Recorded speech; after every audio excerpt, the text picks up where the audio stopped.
ये रहा हमारे पास एक बिंदुवत आवेश जो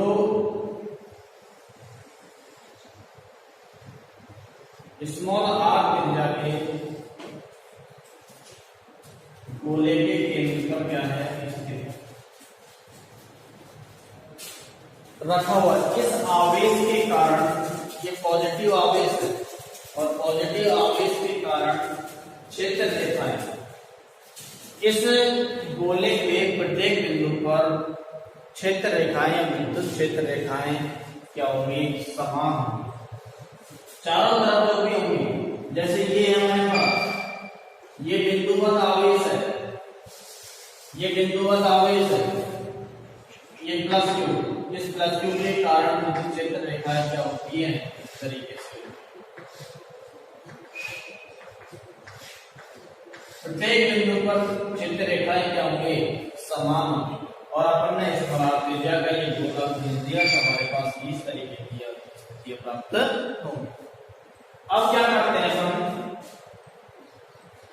इस स्मॉल आर त्रिज्या का जो गोला है उस पर एक अल्पांश क्षेत्रफल लेते हैं। ये ले लिया अल्पांश क्षेत्रफल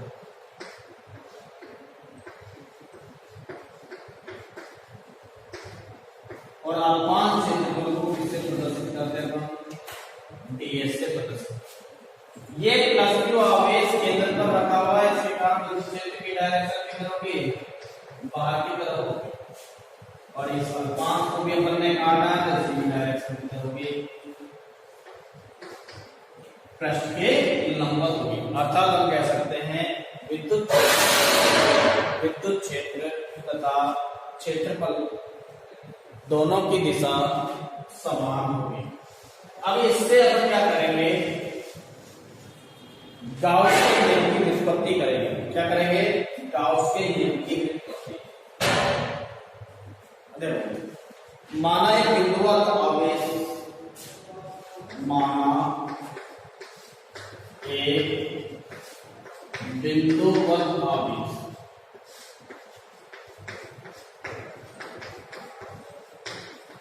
बिंदुवत आवेश क्या है, प्लस स्मॉल आर त्रिज्या के गोले के केंद्र पर स्थित है, गोले के केंद्र पर स्थित है।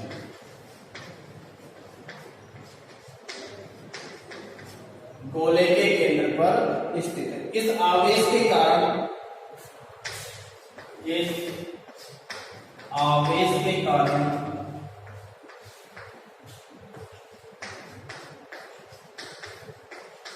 गोले के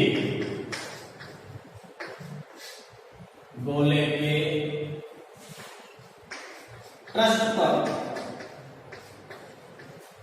प्रत्येक बिंदु पर विद्युत क्षेत्र की तीव्रता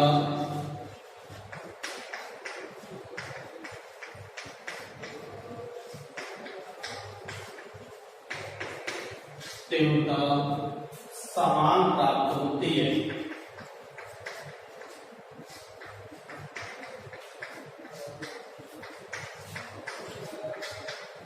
समान प्राप्त होती है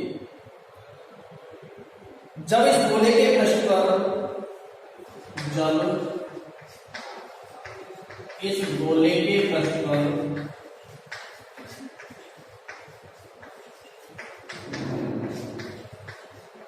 एक अल्पांश क्षेत्रफल ds, एक अल्पांश क्षेत्रफल ds पर विचार करते हैं, या अल्पांश क्षेत्रफल ds लेते हैं तो अल्पांश जो क्षेत्रफल है इसके कारण जो निर्गत फ्लक्स है फ्लक्स का मान हम क्या कर लेंगे, याद करेंगे। अल्पांश क्षेत्रफल ds के कारण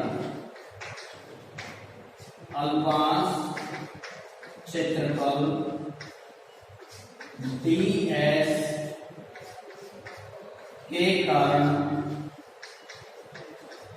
निर्गत फ्लक्स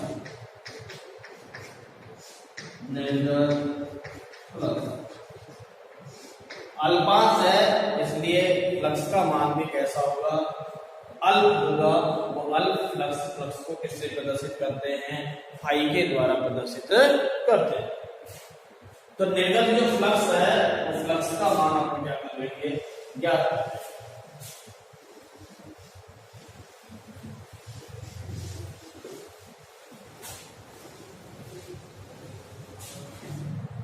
निर्गत फ्लक्स हो जाएगा डी फाइनल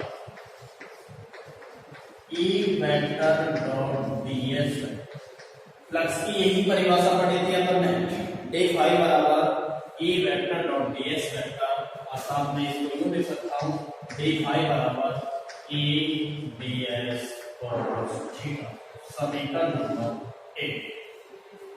अब देखिए ये तो एक अल्पांश के ऊपर लेके चले अपन, इसमें हमको संपूर्ण के लिए लेके चलना पड़ेगा। तो संपूर्ण के लिए क्या कर देते हैं, इंटीग्रेशन कर देते हैं। संपूर्ण पृष्ठ से निर्गत कुल फ्लक्स,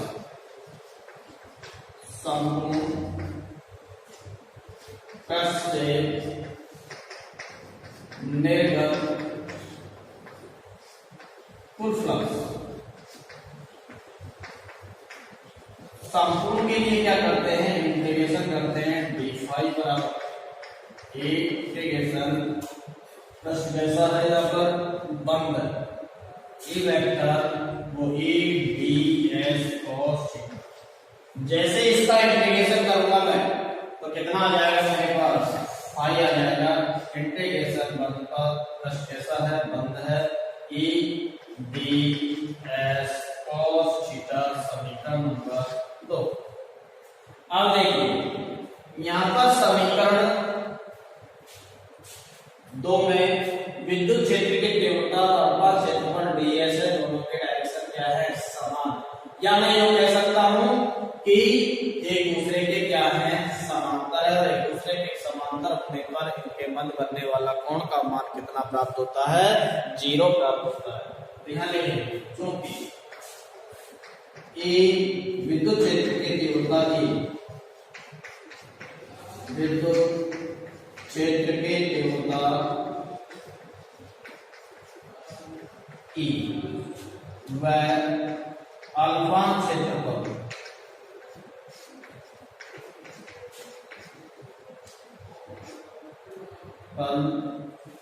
एक दूसरे के समांतर है,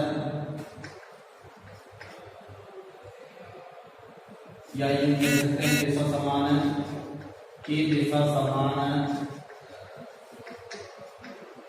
अर्थात ई वेक्टर पैरेलल दिशा समान होती है तो उसे समांतर बोलेंगे ds वेक्टर। तो थीटा इनके मध्य बनने वाला कोण कितना हो गया, 0 डिग्री। cos 0 का मान निकालेंगे तो उसका मान कितना प्राप्त होगा, 1 का। इसमें वैल्यू रखेंगे, वैल्यू रखते ही हमारे पास क्या आएगा,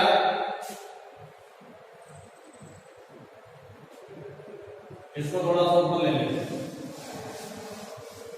जगह मिल जाएगी। ये था, ये प्लस क्यू आपका इसका बिंदु होता है आर दूरी पर, ये अल्पांश दिया है बंधन दिया, अल्पांश क्षेत्र। और ये था इनकी डायरेक्शन ds वेक्टर, और ये डायरेक्शन क्या है, e। अब इनके मध्य एंगल कितना है, 0 है। 0 होने के कारण समीकरण 2 से अपन इसको क्या कर लेंगे, हल कर लेंगे समीकरण 2 से। समीकरण जो 2 है उस 2 में हम क्या करेंगे, मान रखेंगे फाई बराबर इंटीग्रेशन मतलब ई ds cos 0 का मान कितना होता है, 1। फाई बराबर इंटीग्रेशन ई ds। समीकरण नंबर हो गया 3। इस गोलाकार जो पृष्ठ है, इस पृष्ठ के प्रत्येक बिंदु पर विद्युत क्षेत्र की तीव्रता कैसी रहती है, समान रहती है, तो समान रहती है तो उसको इंटीग्रेशन से क्या ले लिया जाता है, बाहर ले लिया जाता है। क्योंकि गोले के पृष्ठ पर विद्युत क्षेत्र की तीव्रता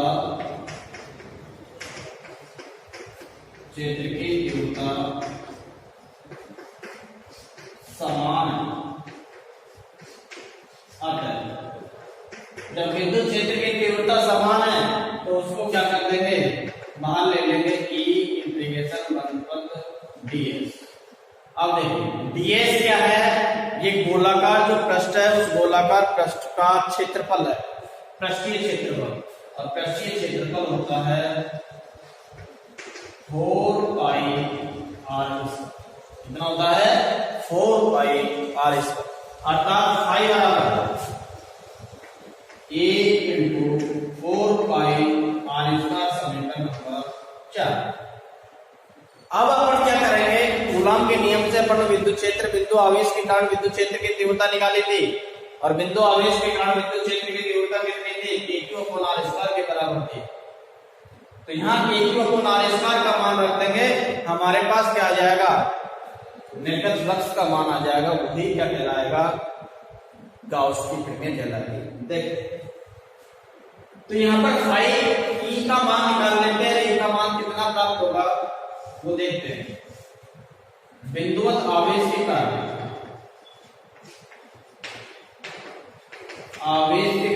जो भी ये बिंदुवत जो आवेश के कारण विद्युत क्षेत्र की तीव्रता निकाली थी अपन ने, कूलॉम के नियम से निकाली थी। बिंदुवत आवेश के कारण विद्युत क्षेत्र की तीव्रता,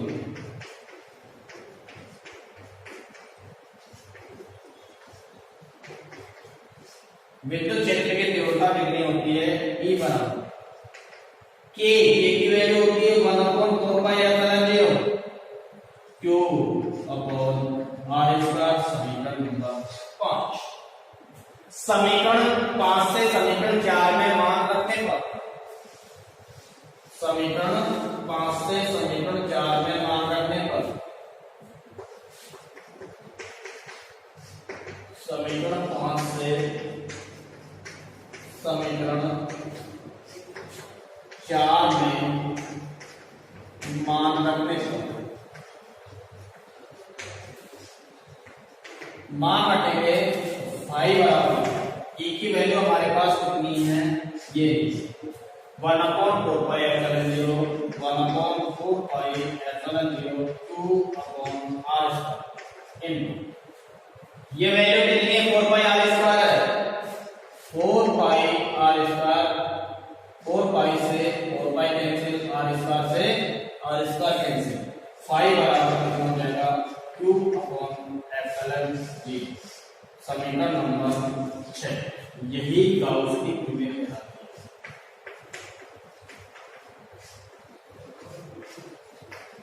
गाउस की प्रमेय कहलाती है, यही तो पढ़े थे, फाई बराबर समेशन q अपॉन एप्सिलॉन 0।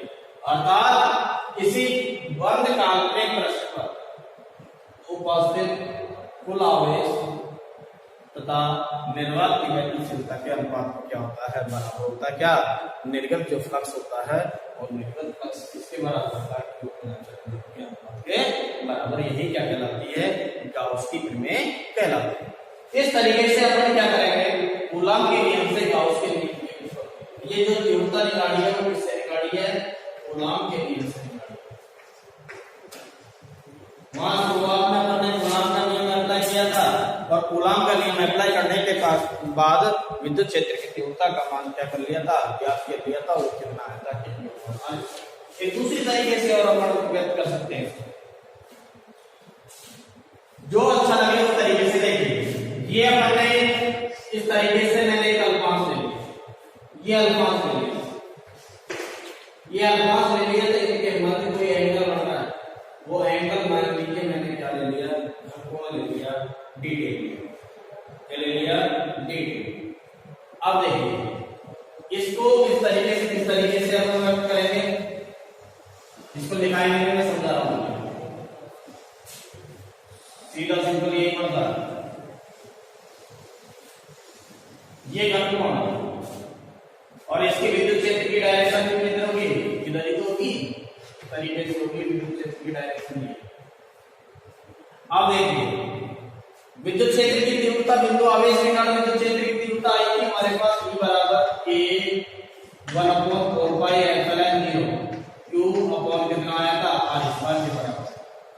ठीक है, तो इस अल्पांश के कारण जो निर्गत जो फ्लक्स का मान है वो फ्लक्स का मान फाई बराबर इंटीग्रेशन 1 पद a ds cos थीटा, क्या मिला था a ds cos theta.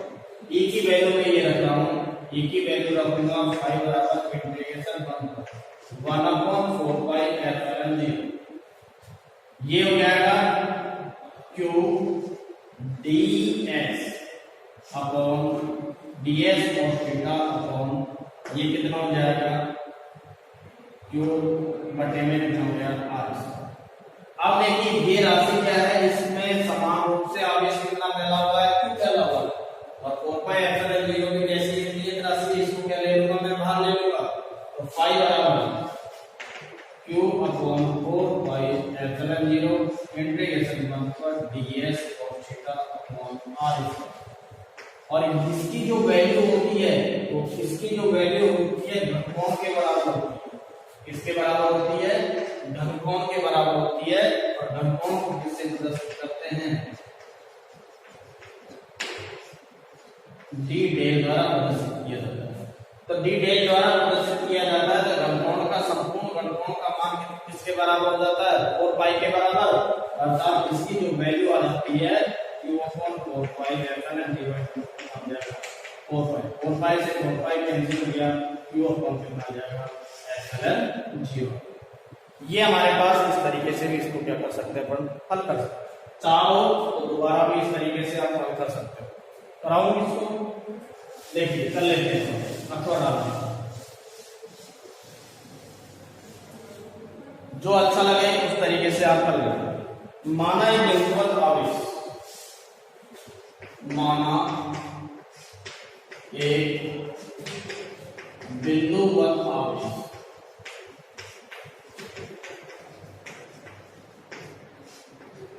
Plus small r त्रिज्या के गोला का गोले के केंद्र पर स्थित है।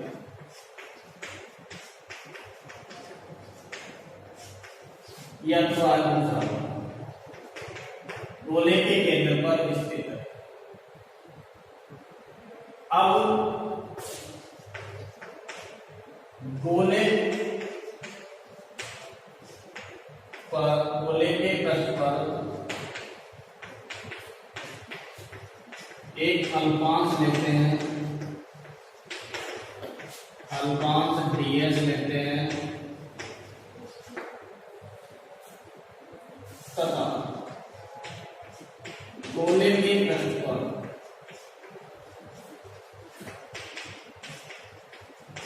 समान रूप से विद्युत क्षेत्र गोले के पृष्ठ पर प्रत्येक बिंदु पर विद्युत क्षेत्र की तीव्रता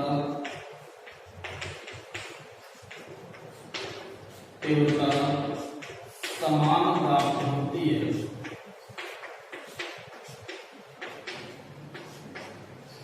समान प्राप्त होती है।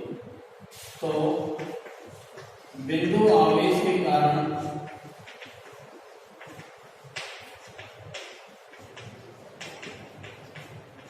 विद्युत क्षेत्र की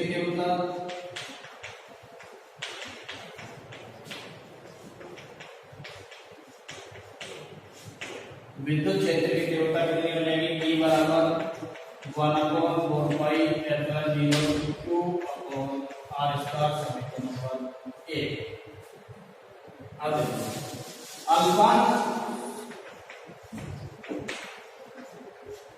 क्षेत्रफल डीएस से निर्गत विद्युत फ्लक्स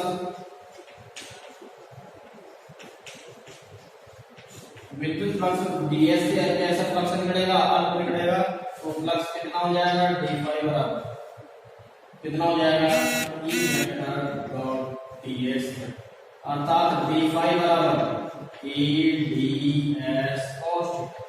दो सदिश राशियों का विस्तार करूंगा तो हमारे पास क्या हो गया, वोल्टेज होगा तो कितना आ जाएगा, cos थीटा। संपूर्ण पृष्ठ से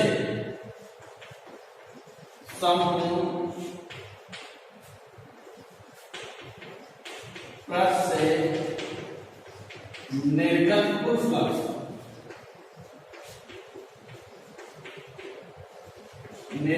फ्लक्स का मान कितना हो जाएगा, इंटीग्रेशन बराबर इंटीग्रेशन वन। पृष्ठ कैसा बन रहा है, ये वन प्लस होगा, इसको बोलेंगे घन कोण, ठीक है, अंदर की तरफ नामित घन कोण। डी फाई आई इसका मान लिखेंगे E D S cos theta. समीकरण नंबर आप इसको दे देते हैं, समीकरण 1 से समीकरण 2 में मान रख देंगे, या फिर इसको एक बार बदल देंगे, फाई बराबर integration 1 plus E D S cos theta. इसको दे देते हैं समीकरण नंबर 2। समीकरण 1 से समीकरण 2 में मान रखने पर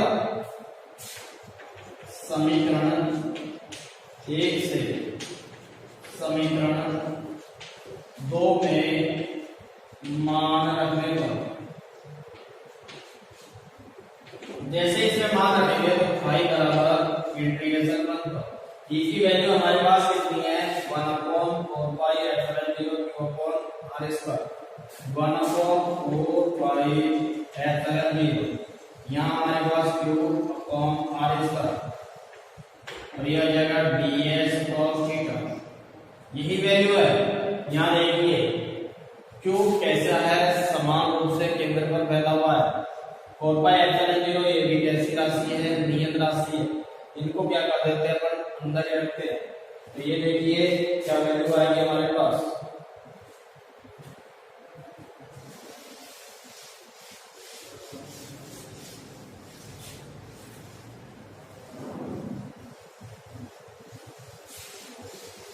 वैल्यू आएगी फाई बराबर q upon 4πε0 integration 1 plus ds cos theta upon r square. ये इसे बोलेंगे अपन घन कोण के बराबर बोलेंगे, क्या बोलेंगे, घन कोण। और घन कोण को किससे प्रदर्शित करते हैं अपन, डी डेल द्वारा, चूंकि कुछ कोण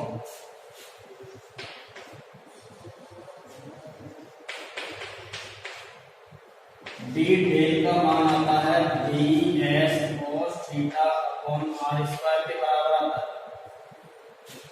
केंद्र पर अंतरित जो कोण है वो अंतरित कोण क्या कहलाता है, कोण कहलाता है। कोण का मान किसके बराबर होता है, डी डेल के बराबर होता है, तो फाई बराबर q upon 4πε0 integration D del.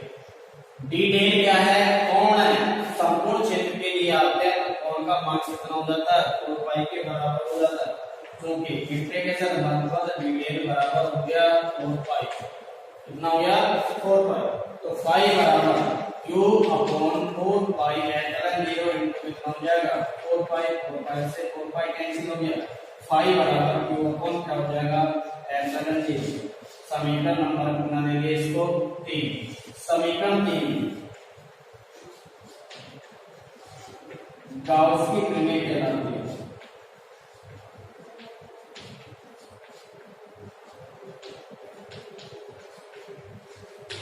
Gauss की प्रमेय कहलाती है, ठीक है। और तो गाउस की जो प्रमेय है इस तरीके से, इसमें कूलॉम के जो नियम है उस नियम से गाउस की प्रमेय का क्या हो गया, सत्यापन हो गया। इस तरीके तुम्हारा जो अच्छा लगे वो दोनों में से कोई सा भी एक यदि आता है तो आप दोनों में से कर सकते हैं। नेक्स्ट अपन इसमें से कुछ क्वेश्चन ले रहे हैं पार्ट, तो क्या हो गया, लगभग समाप्त हो गया। क्वेश्चन आ रहे हैं, उन क्वेश्चनों को अपन एक दो क्वेश्चनों को देखते हैं किस तरीके से।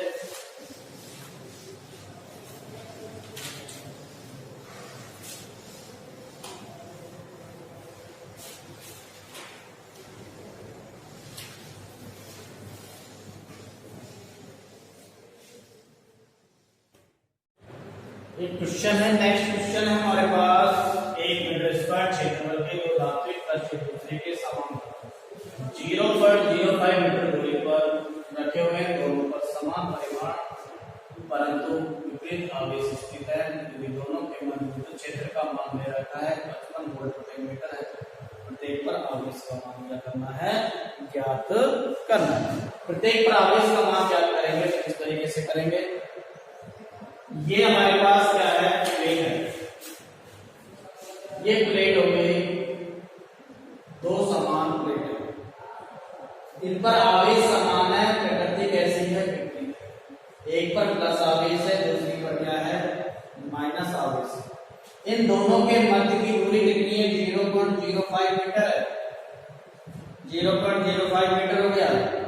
मान लीजिए इस प्लस आवेश के कारण विद्युत क्षेत्र की डायरेक्शन किधर जाएगी, बाहर की तरफ होगी, और इस माइनस आवेश के कारण विद्युत क्षेत्र की डायरेक्शन उसके अंदर की तरफ आएगी, इस तरीके से। तो इस प्लेट के कारण विद्युत क्षेत्र की डायरेक्शन E1 है, और इस प्लेट के कारण विद्युत क्षेत्र की डायरेक्शन कितनी है, E2 है। तो परिणामी विद्युत क्षेत्र की तीव्रता, दोनों विद्युत क्षेत्रों की तीव्रता कैसी है, समान है। समान का आपस में ये दोनों क्या हो जाती है, जुड़ जाती है। अर्थात E बराबर E1 प्लस कितना हो गया, E2 समीकरण नंबर 1। E1 थोड़ी देर के लिए इस प्लेट को अपन लेके चल रहे हैं, इस प्लेट को एक पूरा प्लेट मान रहे हैं। अचानक प्लेट की तरह कार्य कर रही है, अचानक प्लेट की तरह कार्य कर रही है, तो इसका मान होता है क्षेत्र की तीव्रता सिग्मा पर 2 एप्सिलॉन 0। तो सिग्मा पर 2 एप्सिलॉन 0। दूसरी प्लेट माइनस है, पूरी पर माइनस लगा हुआ थोड़ी देर के लिए, इसका मान कितना है, E2 है, तो इसका मान भी कितना आ जाएगा, सिग्मा पर 2 एप्सिलॉन 0। मान कर लेंगे, हल कर लेंगे, इस हल करने के बाद में पढ़ना कि विद्युत क्षेत्र की तीव्रता E बराबर सिग्मा पर एप्सिलॉन 0 के बराबर प्राप्त होती है। हम जानते हैं पृष्ठीय आवेश घनत्व सिग्मा बराबर Q अपॉन S होता है। तो समीकरण 2 में सिग्मा की जगह कितना रख दूंगा, Q अपॉन S रख दूंगा, Q अपॉन S रख दिया, और अपॉन S रखने के बाद में वैसे ही रख दिया। Q की वैल्यू चाहिए, Q बराबर इन राशियों को क्या कर देंगे, गुणा कर देंगे, सारी राशि अपन को क्या दे रखा है। E का मान दे रखा है, आपको 55 वोल्ट प्रति मीटर दे रखा है। क्षेत्रफल का मान दे रखा है 1 मीटर स्क्वायर, और एप्सिलॉन 0 का मान आप लोग जानते हो 1.85 × 10⁻²। जैसे इसको गुणा भाग किया है, गुणा भाग करने के बाद में हमारे पास ये राशि आएगी। इसको छोटी राशि, क्योंकि आवेश कैसी राशि है, अपन को बिंदुवत आवेश, छोटा आवेश कर लेना है, इसलिए क्या कर लिया हमने, पॉइंट यहां लगा दिया, तो 10 की पावर कितनी रहेगी, -10। इसको अपन ने क्या कर दिया, पूर्णांकित कर दिया, और पूर्णांकित करने पर आवेश का मान 4.87 × 10 की पावर -16 के बराबर प्राप्त हो गया। नेक्स्ट क्वेश्चन देखते हैं।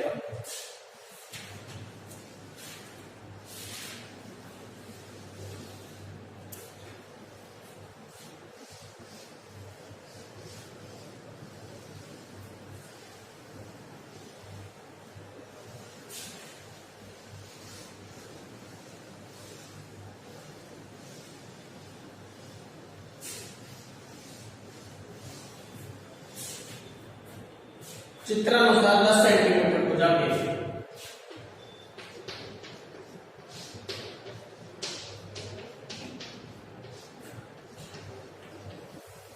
10 सेंटीमीटर भुजा के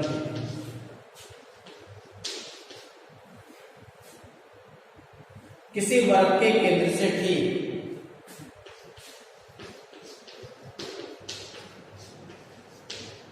वर्ग के केंद्र से भी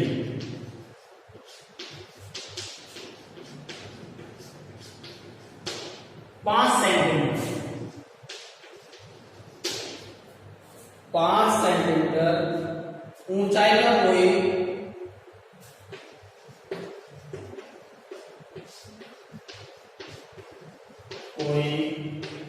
प्लस 10 माइक्रोकूलम आवेश रखा है।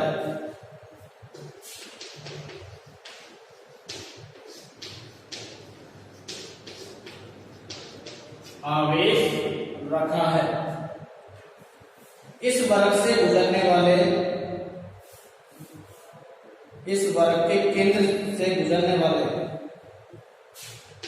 इस वर्ग के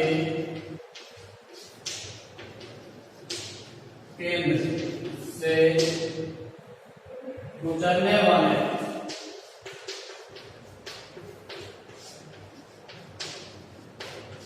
विद्युत फ्लक्स का मान क्या होगा?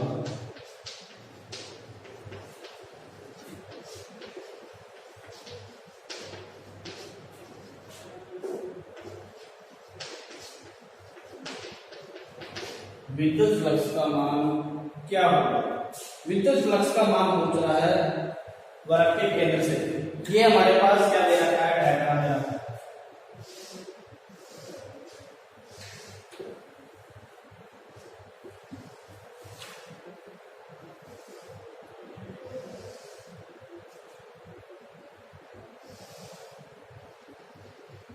यहाँ पर रखा हुआ है 10 माइक्रोकूलम। कितनी दूरी पर रखा है? 5 सेंटीमीटर। केंद्र से ठीक 5 सेंटीमीटर।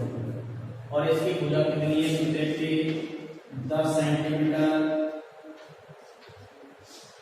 10 सेंटीमीटर। सारी कितनी है? 10 सेंटीमीटर, 10 सेंटीमीटर। ये अपन को दे रहा है। अब देखिए वर्ग के केंद्र से गुजरने वाले विद्युत फ्लक्स का मान पूछ रहा है। वर्ग के केंद्र से गुजरने वाले विद्युत फ्लक्स का मान होता है, ये वर्ग है, उस वर्ग के अंदर जो फलक देखते हैं 1 2 3 4 5 और पीछे में कम सब है 6। केंद्र से इससे गुजरने वाले भाग से, क्योंकि यहाँ पर हमारे पास क्या है? 5 सेंटीमीटर दूरी पर एक बिंदु P स्थित है। बिंदु P का मान कितना है? 10 माइक्रोकूलम। यहाँ से इतनी दूरी पर इससे जो निर्गत फ्लक्स का मान है, कौन से भाग में हो गया? छठवां भाग में। कौन से भाग में निकालेंगे फ्लक्स का मान? छठवां भाग में। तो आंसर अब हमको आवेश का मान दे रखा है 10 माइक्रोकूलम दे रखा है, अर्थात 10 गुना 10 की पावर माइनस 6 कूलम बराबर 10 की पावर माइनस 6 इलेक्ट्रॉन। काटने का कोशिश हो जा रही है। तो वर्ग के केंद्र से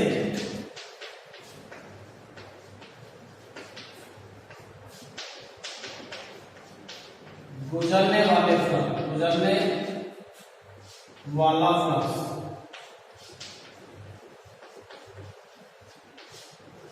फ्लक्स को किससे प्रदर्शित करते हैं? फाई से।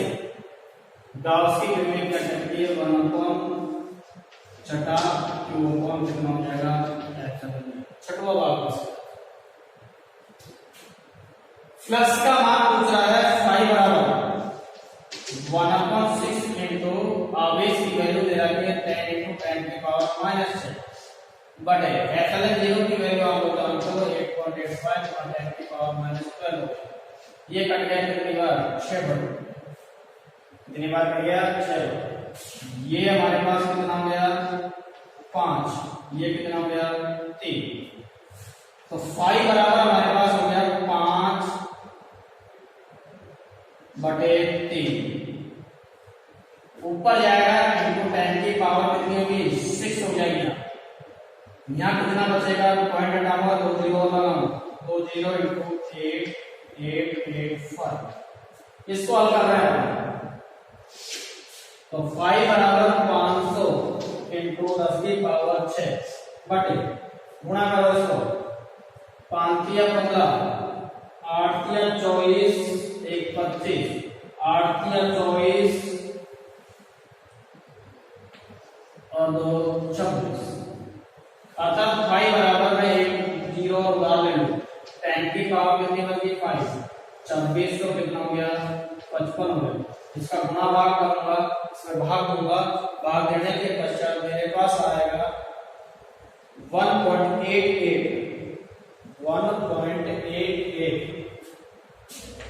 8 × 10⁵ न्यूटन मीटर स्क्वायर आपको इसके बराबर हो जाएगा, कूलम के बराबर प्राप्त हो जाएगा।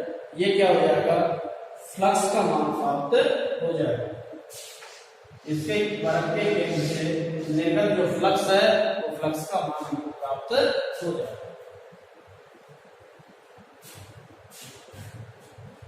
बताओ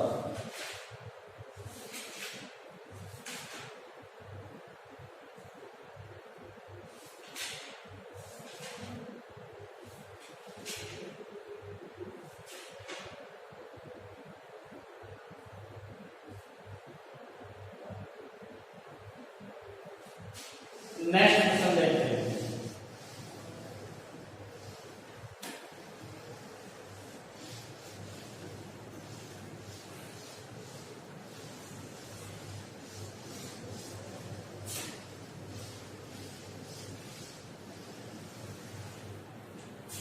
दस सेंटीमीटर व्यास के गोले को 10 सेंटीमीटर व्यास के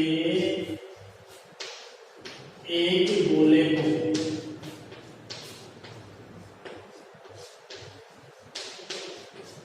व्यास के एक गोले को एक समान रूप से आवेशित किया गया है। एक समान रूप से आवेशित किया गया है। एक समान रूप से आवेशित किया गया है ताकि इसकी सतह पर विद्युत क्षेत्र की तीव्रता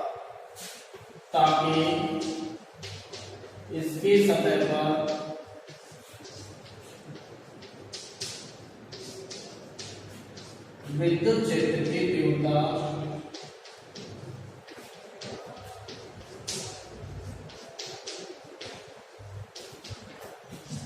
विद्युत क्षेत्र की तीव्रता 5 × 10⁵ वोल्ट बटे मीटर 5 × 10⁵ वोल्ट बटे मीटर प्राप्त मीटर हो जाती है गोले के केंद्र से।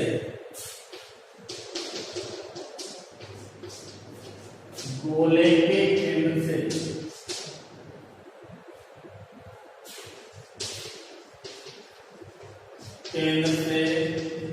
25 सेंटीमीटर दूरी 25 सेंटीमीटर दूरी पर स्थित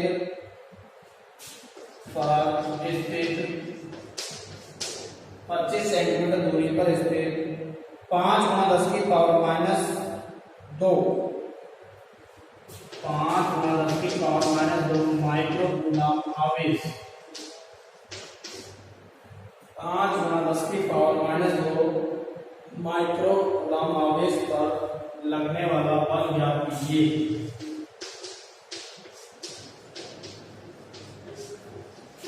बल ज्ञात कीजिए।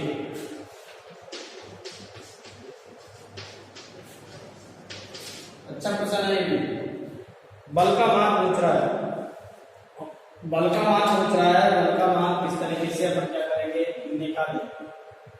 बल का मान निकालने के लिए अपन क्या करेंगे, देखिए सवाल के ऊपर चलते हैं। पर सवाल में जो चीज दे रखी है उसको अपन को क्या करना है, लिखना है। सवाल में क्या दे रखा है, 10 सेंटीमीटर व्यास के एक गोले को एक समान रूप से क्या किया गया है, आवेशित किया गया है। व्यास कितना दे रखा है, 10 सेंटीमीटर, तो उसकी त्रिज्या निकाल लेंगे अपन।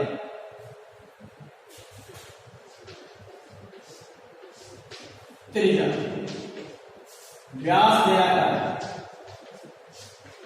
10 सेंटीमीटर व्यास दे रखा है, तो त्रिज्या क्या होती है, व्यास की आधी होती है 5 सेंटीमीटर। इसको मीटर में चेंज करेंगे, इसको मैं कैपिटल आर द्वारा प्रदर्शित करूंगा। कैपिटल आर बराबर 5 सेंटीमीटर बराबर 5 × 10⁻² मीटर। सेंटीमीटर को मीटर में बदलने के लिए क्या करते हैं, 10⁻² से गुणा करते हैं। दूसरी बात, इसकी सतह पर विद्युत क्षेत्र की तीव्रता विद्युत क्षेत्र की तीव्रता को किससे प्रदर्शित करते हैं? ई से। यहाँ कहां पर है? यहाँ पर सरफेस पर है, सतह पर है। कितनी दे रखी है? 5 × 10⁵ वोल्ट बटे मीटर दे रखी है। गोले के केंद्र से 25 सेंटीमीटर दूरी, ये स्थिति हमारे पास। ये गोला है, इसकी जो त्रिज्या दे रखी है वो त्रिज्या दे रखी है 5 सेंटीमीटर दे रखी है, क्योंकि व्यास दे रखा है 10 सेंटीमीटर, त्रिज्या कितनी होगी? 5 सेंटीमीटर। इसके प्रश्न पर यहाँ पर विद्युत क्षेत्र की तीव्रता ई दे रखा है, कितनी दे रखी है? 5 × 10⁵ वोल्ट बटे मीटर दे रखी है। इससे केंद्र से कह रहा है, केंद्र से 25 सेंटीमीटर की दूरी पर। ये स्मॉल आर लिया था हमने, यहाँ एक बिंदु पी लिया था, इस बिंदु पी पर विद्युत क्षेत्र की तीव्रता का मान, अर्थात स्मॉल आर का जो मान है वो कितना हो गया? 25 सेंटीमीटर। और इस बिंदु पर विद्युत क्षेत्र की तीव्रता का मान हमको क्या करना है? ज्ञात करना। और विद्युत क्षेत्र की तीव्रता का मान निकलते ही बल का मान अपन क्या कर सकते हैं? ज्ञात कर सकते हैं, क्योंकि E बराबर क्या होता है? F/Q। तो F बराबर कितना हो जाएगा? QE। अब देखिए सतह पर निकाले, ये देख लिया अपन ने 25 सेंटीमीटर, स्मॉल आर बराबर 25 सेंटीमीटर बराबर 25 × 10⁻⁻⁴ मीटर। अब देखिए दो चीजें रखी, एक सतह पर एक बाहर की तरफ, गोले की सतह पर एक दे रखी है बाहर की तरफ। तो दोनों में अपन क्या करेंगे? तुलना करेंगे। तुलना करने के बाद में हमारे पास क्या जाएगा? मान प्राप्त हो जाएगा। तो गोले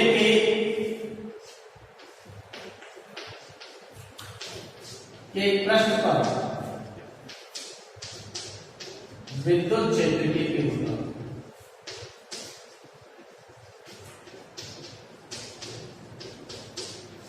गोले के प्रश्न पर विद्युत क्षेत्र की तीव्रता की सतह बराबर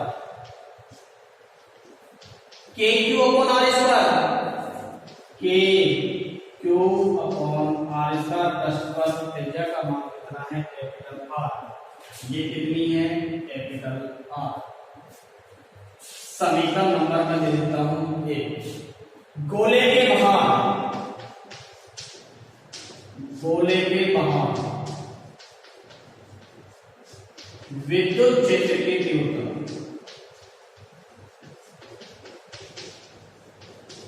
बाहर कितनी होती है? E। आउटसाइड बराबर KQ। R की वैल्यू कितना आ जाएगा? Small r। समीकरण नंबर 2। जब कभी भी दो चीजों के अंदर तुलना की जाती है, हमेशा ध्यान रखना है उसका अनुपात निकालना है। क्या करना है? अनुपात। चाहे समीकरण 1 में 2 का मान दो, 2 में 1 का, क्योंकि अपन एक की आउटपुट का मान निकालेंगे तो 2 में 1 का मान देंगे तो आपको सुविधा रहेगी। समीकरण 2 में 1 का मान देंगे,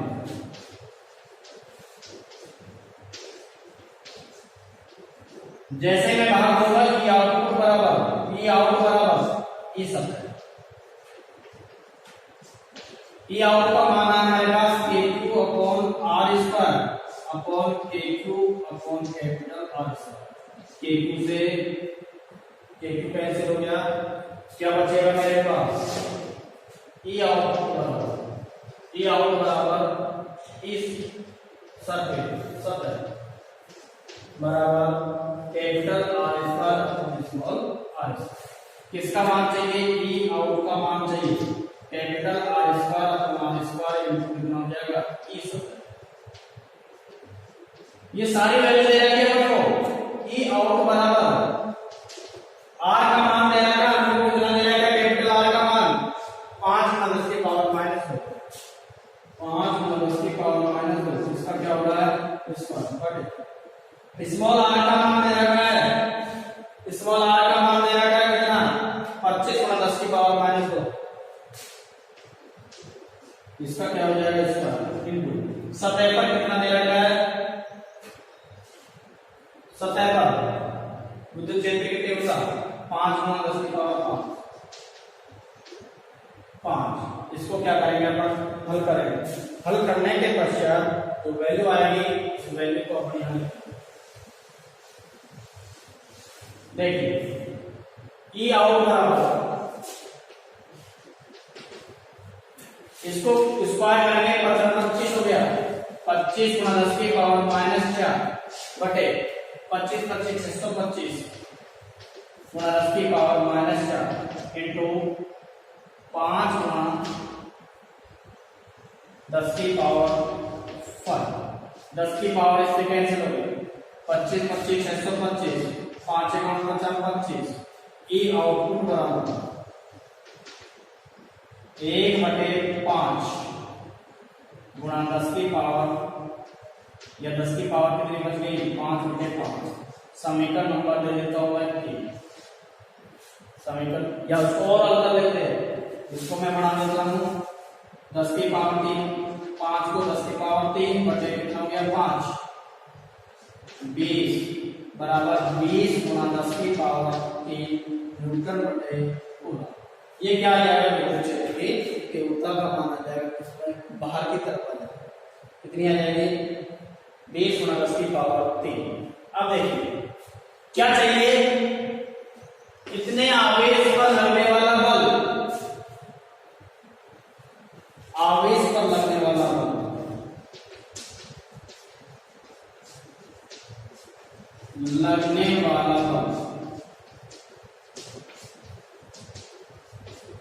F बराबर कितना हो जाएगा QE, यहाँ लिख देंगे E बराबर F/Q, तो E बराबर कितना, F बराबर कितना हो जाएगा QE, मान रख देंगे, हमारे पास क्या आ जाएगा उत्तर आ जाएगा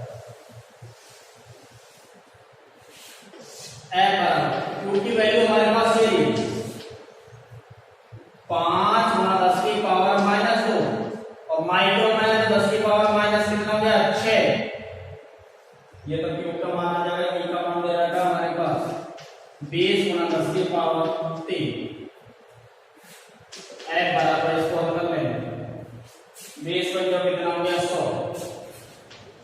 गुणा 10 की पावर -2 इंटू 10 की पावर -6 इंटू 10 की पावर 3, F बराबर ये 10 की पावर 2 हो गई, ये 10 की पावर -2 हो गई इंटू 10 की पावर -6 हो गई, ये 10 की पावर कितनी हो गई 3, 5 हो गई और ये कितने बच गए 8, 5 में से 8, 8 में से 5 गया तो कितना बच गया, F बराबर 10 की पावर -3, इतने जो न्यूटन है वो इतना न्यूटन इस पर क्या लगेगा बल लगेगा, 10 की पावर -3 न्यूटन के बराबर बल लगेगा।